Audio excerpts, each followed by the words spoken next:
the previous sessions that Darwinism has proposed the process of natural selection for the creation of species. That is, the organisms which could survive best in the particular environmental condition is selected naturally by the force of natural selection. So here we will see three examples in which natural selection has proved the survival of the most fittest organism in the particular condition. The first example is the industrial melanism. The populations of dark-colored moths got increased in the European countries after the onset of industrial revolution. This increase in the dark-colored organisms is commonly termed to be industrial melanism. We will see the detailed background of this observation. In Europe, there is a common form of peppered moth, which is Tristan vetullaria, which are commonly seen inhabiting the tree bark. There were two populations commonly seen of this moth, that is the dark-colored, the Carbonaria form, and the grey or pale-colored form, which is known as the Vetullaria form. Before the extensive establishment of industries, the pale-colored moth populations were larger than the others, and the dark-colored moths were very rare. This was because the trees had lichens on their barks, and the lichens were having a pale greenish color, grayish green color. So as a result, when the pale moth or the Vetullaria moth sat on the tree bark, it got easily hit from the predators due to the same color of the background. While the dark-colored moth, the moth was dark and the background was light, and as a result, they were easily spotted by the predators, and the predator birds could easily consume them. So as a result, the population of the dark-colored moth got decreased, and there was not much decrease in the population of the Vetullaria form, because they were not easily consumed or taken up by the predator birds. So this was the condition which existed before the extensive industrialization era. So the first picture shows the condition before industrialization, where the tree barks were filled with lichens. You can see the lichens, the foliaceous lichen on the surface of the bark, and the pale color or the Vetullaria moth is not easily seen. So here is the moth actually. This is the moth with its head and its antenna, and this is the wings of the moth. So this is the moth which is actually not easily visible, while the dark-colored moth is easily spotted in the background, in the white background, and they are easily consumed by the predators. So this was the condition before industrialization got extensively developed. And after a few years, industrialization, large number of industries were formed, and most of these industries used coal as their fuel.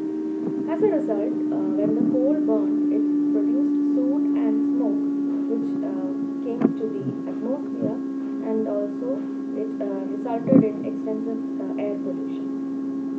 So this had decreased the populations of lichens in the country, and as a result, the tree barks were not inhabited by the lichens. So the lichen population got decreased from the environment, and as a result, the tree barks got their original color, that is the dark brown color, which is the real color of the tree barks. So the bark got into the darker shade, and in the same time, when the Vetullaria moth sat on the dark colored bark trees, they were easily spotted by the predators, and they were consumed by the predators.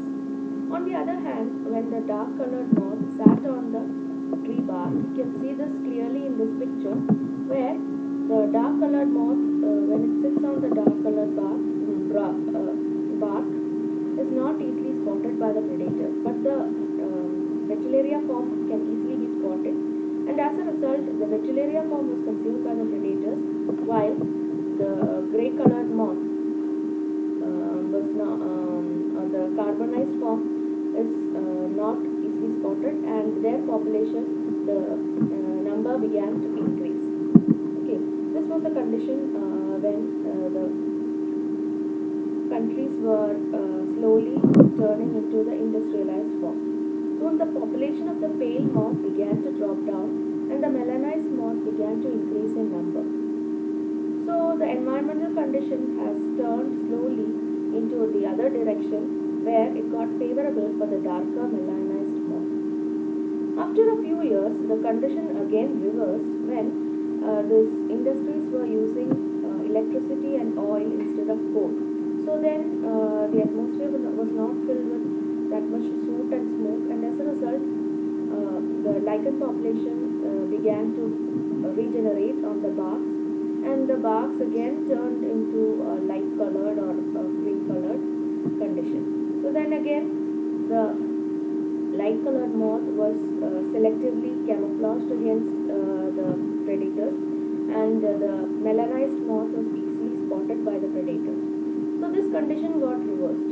In this example, we can see that the nature selectively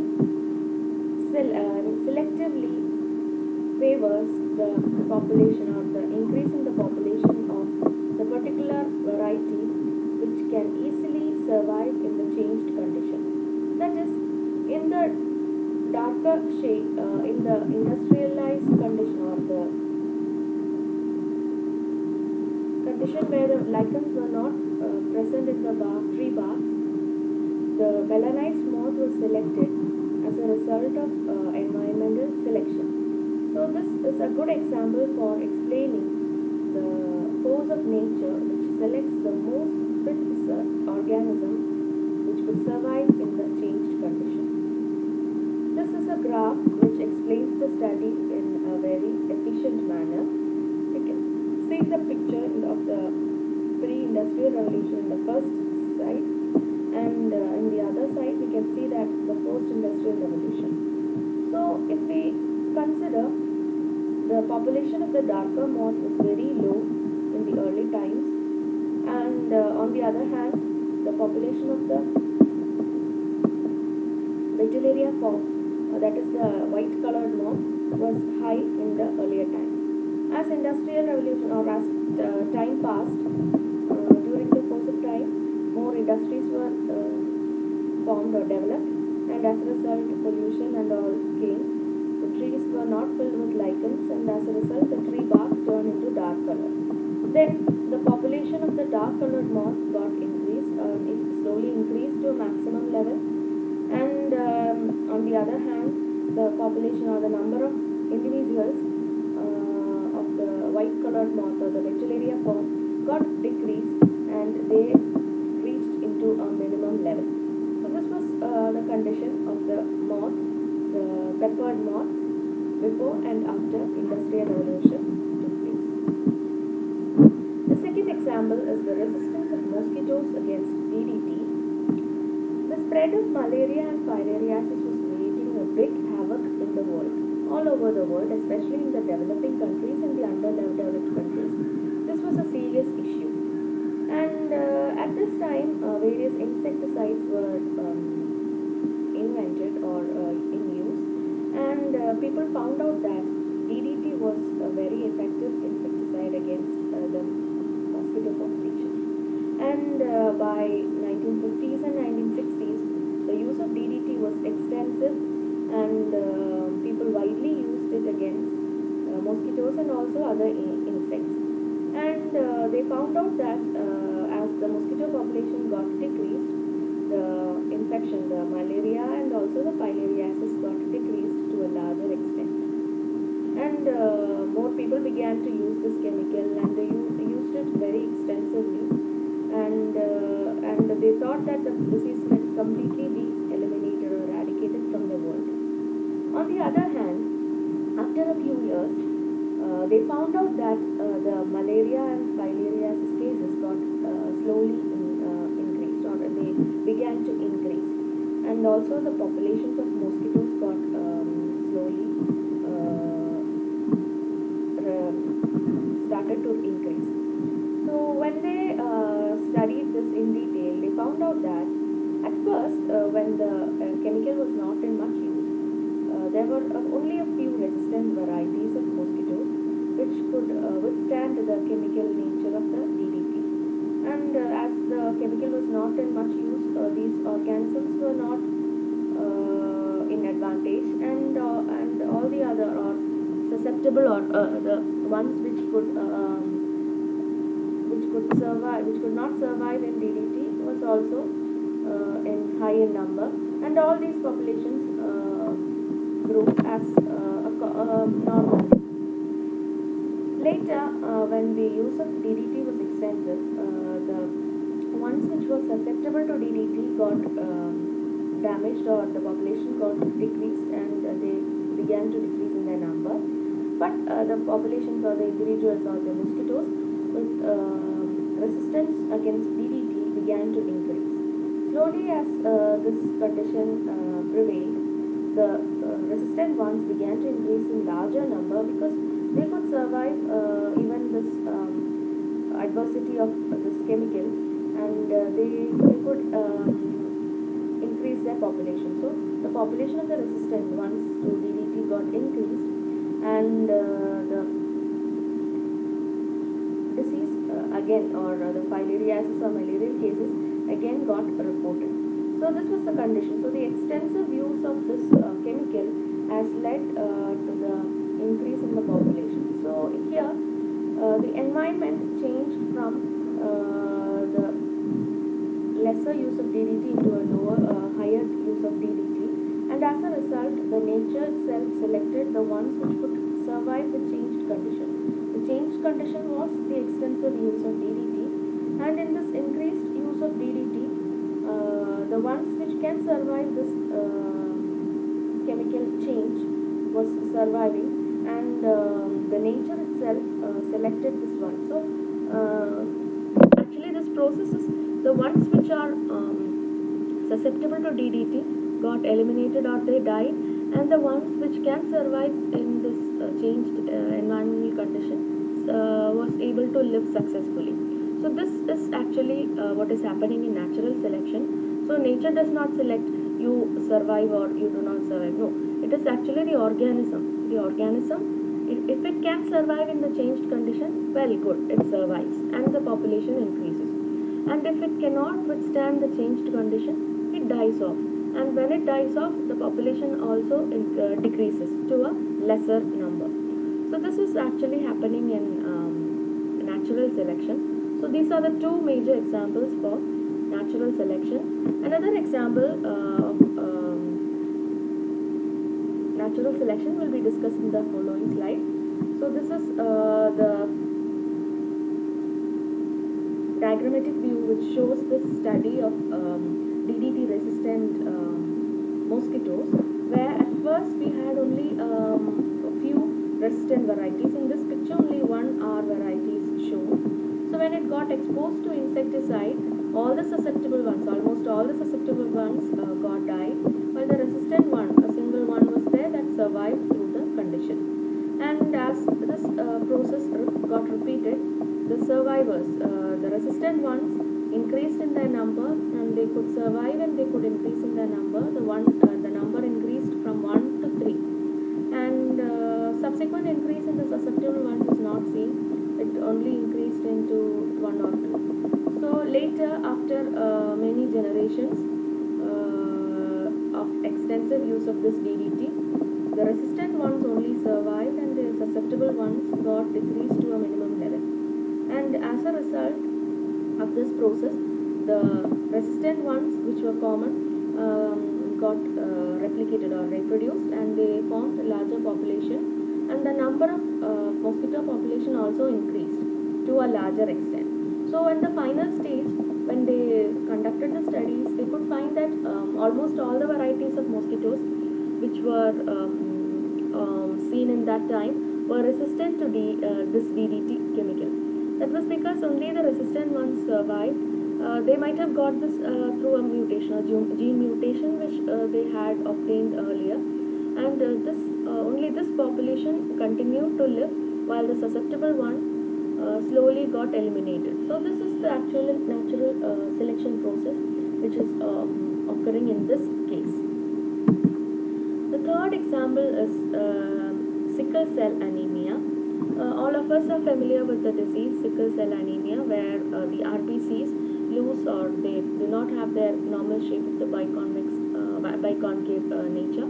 Instead, they possess a sickle shape. So this sickle shape will make it unable to enter into the small arteries and veins and blood vessels, and slowly it results in bursting of these blood vessels and also the damage of these blood cells, and as a result extensive anemia occurs to the organism. So this is a common or a recessive disease which occurs in human beings, and it is a gene mutation which causes this disease. And this is actually a recessive gene mutation, where the organism with the recessive characters, homozygous recessive character, will be possessing with the disease. So this is a fatal disease to the organism or the human being, and the patient normally will not survive for long. They will die at a very early age itself. Another condition related to the sickle cell trait is the heterozygous condition, where these organisms or these individuals act as carriers. So they will possess a normal gene and also a sickle cell gene, and they will not have the disease, but they will act as carrier. So if they mate with a similar organism with heterozygous condition, there is a chance of causing the disease to the offspring. There is a 1/4 chance of causing the disease to the offspring. So this is the case of sickle cell anemia, and these heterozygous individuals are found to possess an advantage against malaria. So we know that the sickle shape of this RBC will decrease the oxygen content of the RBC cells. So these individuals will have a lesser oxygen concentration in their blood. So when the plasmodium attacks or infects these heterozygous individuals, these lesser oxygen condition or concentration will make the plasmodium starve of oxygen, and finally the plasmodium dies in this condition. So as a result of this, these plasmodium will not infect, or the malaria disease will not be causing much trouble to these individuals who are possessing heterozygous character. So the heterozygous individuals for sickle cell RBCs are having a selective advantage over the others when malarial infection is concerned. This observation was made in various studies conducted in African countries, where they found out that malaria was a prominent disease, and in certain places where malaria was prevailing, the individuals they were possessing heterozygous condition for sickle cell anemia. So when they conducted the studies, normal people, 1 out of people with sickle cell trait developed malaria. Only 1% out of 15 developed the malarial disease, while the other 14 members who had sickle cell trait, that is a heterozygous condition for sickle cell anemia, did not was not infected with malaria. On the other hand, when normal people without or normal RBC was studied, every 14 persons out of 15 people studied were infected with malaria, and we can see this larger difference. That is because of the fact that these individuals are having a heterozygous condition for sickle cell anemia.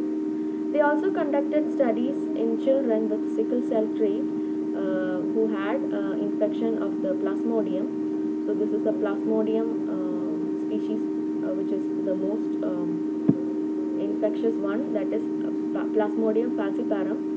And in this study also they found out that the ones who possess a heterozygous condition for sickle cell anemia were in an advantage when the malarial infection was concerned.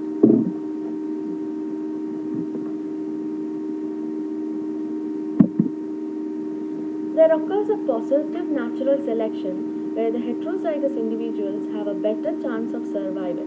that is, the heterozygous individuals survive better.